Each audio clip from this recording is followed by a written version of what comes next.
अस्सलाम वालेकुम। एक और दिलचस्प और मुनफरिद प्रोग्राम के साथ मैं हूं जाफर हुसैन और आप देख रहे हैं सुपरस्टार।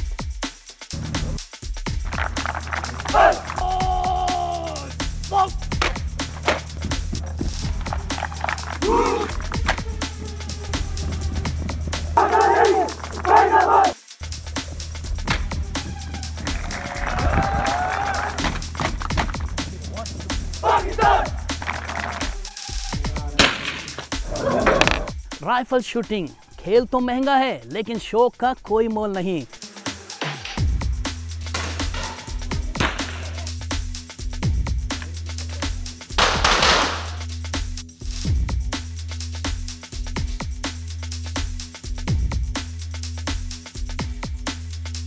इस प्रोग्राम में हम आपकी मुलाकात उन शूटर से करवा रहे हैं जो कि ओलंपिक का भी हिस्सा रहे और ख़ास तौर पर इस खेल में ख़वातीन बड़ी तादाद में हिस्सा ले रही हैं। तो चलते हैं उन शूटर के पास और बात करते हैं।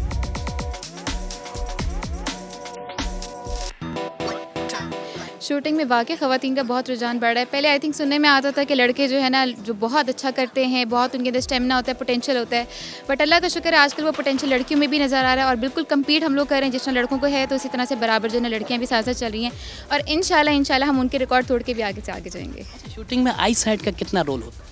आई साइड का बहुत रोल होता है क्योंकि जितनी क्लियर आपकी आई साइड होगी उतना आपका क्लियर विजन होगा और जितना क्लियर आपका विजन होगा उतना ही ज़्यादा फोकस कर सकते हैं।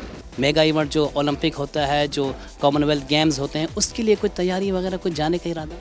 बिल्कुल, हम सब किए जितने भी यहाँ पे चाहे आर्मी है, नेवी है, वापदा है, ETC, जितने भी लोग हैं ये सारे हम सब उसी के लिए तैयार करते हैं अपने आप को कि हम ओलंपिक्स में पार्टिसिपेट करें। हम सब की समझे कि एक जर्नी है, इस जर्नी को हम लोग जितना जल्दी पूरा कर सकें ये हमारे अपने ऊपर होता है, हमारी अपनी एफर्ट के ऊपर होता है। 3 रिकॉर्ड मेरे नाम हुए और बहुत ज़्यादा खुशी होती है।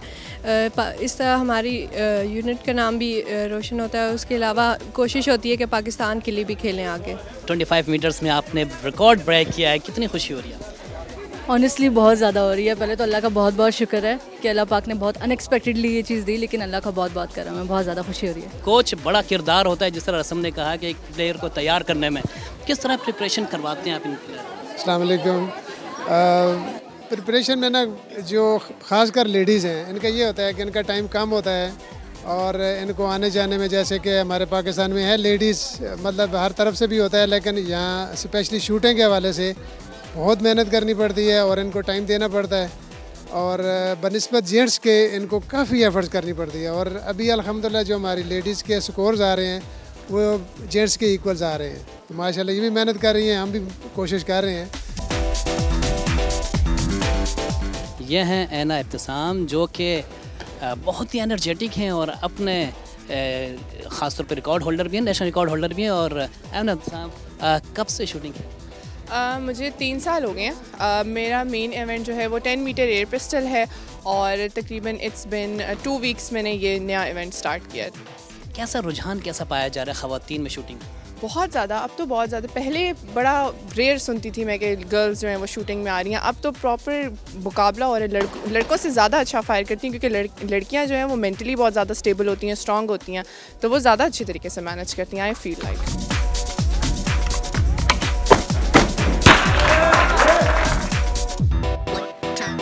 नेशनल राइफल एसोसिएशन के जनरल सेक्रेटरी रज़ी अहमद साहब हमारे साथ मौजूद हैं। हाँ, बुनियादी तौर पर तो शूटिंग स्पोर्ट्स को डेवलप करना है पूरे मुल्क में, और दूसरा मकसद इसका ये है कि अभी जैसे हमारे 3 शूटर क्वालिफाई कर चुके थे ओलंपिक में, तो ये पहला स्टेज है टूवर्ड्स इंटरनेशनल शूटिंग में पाकिस्तान की कारकर्दगी दिखाने का, क्योंकि हम कोशिश करते हैं कि यंगस्टर्स को लेकर आएँ और उनको मॉडर्न तरीके पे ट्रेनिंग दें। हमने इंटरनेशनल कोचेज़ को ट्रेन कराया, वो कोचेज़ लोकल कोचेज़ को ट्रेन कर रहे हैं और फिर इन प्लेयरों को ट्रेन कर रहे हैं। कुछ ऐसा भी नया टैलेंट है जिसको आप कहें कि हाँ भाई ये आए हैं 1-2 साल के अंदर? देखें, 2 लड़कियां बहुत नुमायाँ हैं। कशमाला तारिक जूनियर लड़की है जिसने सीनियर में भी आकर रिकॉर्ड ब्रेक किया। इसी तरीके से एयर राइफल में नेवी की लड़की है, उसने भी वो भी जूनियर लड़की है और उसने नया रिकॉर्ड ब्रेक किया। इसके अलावा शॉटगन में भी कुछ यंग बच्चे आए हैं जो जीते तो नहीं, लेकिन उनका टैलेंट नज़र आ रहा है कि विद इन फ्यू ईयर्स वो इंटरनेशनल एरिना में होंगे और नेशनल चैम्पियन बनेंगे। आपने देखा होगा कि जितने इवेंट्स हो रहे हैं माशाल्लाह उसमें काफ़ी ज़्यादा पार्टिसिपेशन है। और इसमें हम स्पोर्ट शूटिंग के साथ साथ वो इवेंट भी रखते हैं जिसमें हमारी लॉ इन्फोर्समेंट एजेंसी जैसे पुलिस है, रेंजर्स है, जो हमारे सिविलियंस हंटर हैं, ठीक है, उनके भी हमने इवेंट रखे, उनके वेपन्स के। तो इस लिहाज से देखा जाए तो ताकि वो आके देखेंगे, रेंज देखेंगे, फैसिलिटी देखेंगे, कंपटीशन आके इसके ऊपर करेंगे। पाकिस्तान नेवी खेलों में बड़े कोशा हैं, आगे आगे हैं, काफ़ी इवेंट्स करवाती है, गोल्फ देख लें, शूटिंग देख लें, तकरीबन पाकिस्तान के तमाम ही खेलों में जो है ना पाकिस्तान नेवी का बड़ा किरदार है। क्या वजह क्या है कि ये किरदार क्यों निभाया जाता है? क्या पाकिस्तान के टैलेंट को मज़ीद उभारने की कोशिश? डेफिनेटली, आपका बड़ा अच्छा रेलेवेंट क्वेश्चन। अभी आपने देखा होगा हमने सीएनएस हॉकी कराई, अब हॉकी हमारी टोटल ओलंपिक क्वालिफाई तक नहीं कर रहे, तो अभी सीएनएस हॉकी हमने करवाई है, सीएनएस स्क्वॉश हमने करवाई है, ठीक है, और इस भी सीएनएस शूटिंग हमारा एक रेगुलर फीचर। उसके पीछे मेन एम ही यही है कि एक हम इमेज पाकिस्तान का और ख़ास करके जो नेवल चीफ़ है हमारा, I mean very active, he himself is a good sportsman, तो उन्होंने हमें जितनी गाइडेंस डायरेक्शन दी हुई है, and then he is president national rifle association of Pakistan also.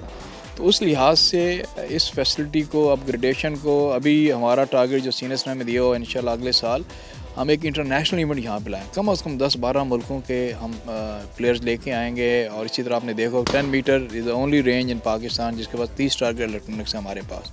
इसी तरह 50 मीटर पे 20 हैं और इसी तरह 30-25 मीटर में। तो we are all set for any Asian level even championship. इस तरह शॉटगन के भी रेंजेस बनी साल बन जाएंगी, तो उस लिहाज से आई थिंक बहुत अच्छा है और एक इमेज जा रहा है बाहर, ख़ासकर पाकिस्तान का।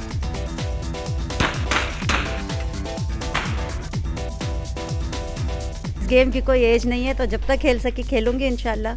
और ये मैं तो बहुत फोर्स करती हूँ कि बच्चे, यंग जो भी जनरेशन है वो बिल्कुल आए इस गेम में, और ये आपकी लाइफ में भी बहुत इम्पॉर्टेंट रोल प्ले करती है, कंसंट्रेशन बढ़ाती है, इधर एक्सपोजर मिलता है, ग्रोथ मिलती है। मुझे भी 20 इयर्स हो गए हैं अल्हम्दुलिल्लाह, लेकिन ये है कि 10 मीटर की जो रेंज है और एयर राइफ़ल, हर चीज़ की एक एज होती है, उसमें जितनी आपको एक्यूरेसी चाहिए होती है, बैलेंसिंग चाहिए होती है। अब एज के साथ साथ वो बैलेंसिंग या वो एक्यूरेसी हम नहीं कर पाते, तो इसलिए 50 मीटर पे हम लोग कर रहे हैं और अल्हम्दुलिल्लाह बहुत अच्छा कर रहे हैं माशाल्लाह से। अभी यंगस्टर्स भी आ रहे हैं, उनके साथ कंपटीशन कर रहे हैं, लेकिन अल्हम्दुलिल्लाह हमारे यंगस्टर्स अच्छा कर रहे हैं। स्पोर्ट्स में आने का वैसे ही शौक था, तो स्पोर्ट्स का मौका मिला तो बस उसमें तो वैसे ही बहुत क्रेज़ था। साथी तौर पे आ गए क्या? वैसे पता चल गया था तो फिर ट्रायल्स दिए और फिर सेलेक्ट हुए, तो बस फिर एक सोच थी कि बस यहाँ पर ही अब मकाम हासिल करेंगे। 500 तुम्हारा, 900 इसका, 1000 उसका। इसमें तो जाहिर सी बात है बहुत अल्लाह का शुक्र है कि सारे कोचेस का, फिर अब हम सब अच्छा परफॉर्म करते हैं और अपना बेस्ट देने की कोशिश करते हैं, तो अच्छा, बहुत अच्छा महसूस होता है कि हर चीज़ में वुमेन्स बहुत आगे हैं और वो जीतते हैं। जब तक आपके कोचेस आपकी मतलब हौसला अफजाई कर रहे हैं, वो आपको बता रहे हैं कि आपने किस तरह करना है और आप उनको फॉलो करें, तो मेरे ख्याल में कोई भी ऐसा स्पोर्ट या कोई भी ऐसा जवाब पैदा ही नहीं होता कि आप पीछे रह जाए। ठीक है, इस बार आर्मी भी खेल रही थी, ये भी प्रेशर था कि आर्मी खेलिए, और ये होता है कि आपके सामने और आपको कॉम्पिटिटर है तो फिर अलग बात होती है, लेकिन अब कॉम्पिटिटर भी सामने नहीं, आपको कुछ नहीं पता कि क्या चल रहा है क्या नहीं चल रहा। सबसे पहला स्टेप ये होता है कि आप जो ना वो एक शूटर को या किसी भी एक अननोन पर्सन को आप पहले तो उसका शौक़ देखते हैं, क्या उसको शौक़ है या नहीं है। अगर तो उसको शौक़ नहीं है तो वो कभी नहीं सीख सकता। पहला तो उसका इंटरेस्ट होना चाहिए, अगर उसका इंटरेस्ट है तो फिर आगे कोच उस पर मेहनत करता है, उसको सिखाता है, उसको जो ना वो एक लेवल तक लेके आता है और उस यहाँ तक कि वो आज मेडल जीत। मैं अगर पूछना चाहूँ, अगर मैं आना चाहूँ तो मुझे सबसे पहली चीज़ क्या सिखाएंगे? सबसे पहली चीज़ ये है कि आपके अंदर, मैं आपसे ये पूछूंगा कि आपको शौक़ है? शौक़ है तो मैं आया हूँ ना। शौक़ है तो आए हैं, तो फिर मैं आपको सबसे पहले बिगनिंग से स्टार्ट कराऊंगा, .22 ओपन साइड से। खवातीन को प्रमोट करने की बात हुई जी, किस हद तक जाएंगे आप खवातीन की प्रमोट? स्पोर्ट्स एंथुसियास्ट थे मेरे दादा जो थे, उसके बाद मेरे फादर ने इस चीज़ को कंटिन्यू किया। अब यह है कि हमने इसी चीज़ को आगे लेके जाना है और हमने और ज़्यादा लेके जाना है, क्योंकि स्पोर्ट्स एक ऐसी चीज़ है जो मैं और हम लोग, मतलब मेरी पूरी फैमिली भी थिंक कि ये कभी रुकनी नहीं चाहिए। टेक्नोलॉजी ओरिएंटेड एरिया है, बच्चे घर में रहते हैं, आईपैड्स हैं, ये सारी चीज़ें हैं, तो हमारा मकसद ये कि नहीं, बच्चे बाहर रहें, एक्टिविटीज़ हो जैसे पहले होती थी। इस चीज़ को हम हमेशा कंटिन्यू रखना चाहते हैं, तो हमारी अपनी ज़ाती कोशिश ये रहेगी कि हम इस चीज़ को ज़्यादा से ज़्यादा प्रमोट करें, ताकि जो अभी जो बच्चे हैं, जो छोटे हैं, उनके जहनों में रहे कि नहीं, एक्टिविटीज़ आर इम्पोर्टेंट। अच्छा देखिए, मेरे ख्याल में मेडिकल का और स्पोर्ट्स का जो ना आपस में बहुत गहरा ताल्लुक़ है, क्योंकि अगर आप फिट रहते हैं, और आप स्पोर्ट्स को फॉलो करते हैं, so I am sure that you are not going to sick and you are going to contact the doctor less. So I think हमें स्पोर्ट्स को प्रमोट करना चाहिए, वेदर हम मेडिकल डॉक्टर हों, हमारा हेल्थ इंडस्ट्री से ताल्लुक़ हो।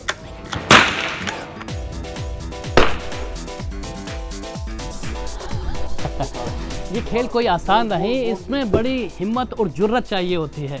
इसमें वही कामयाब होता है जिसने अपने आसाब पर मुकम्मल कंट्रोल हासिल होता है।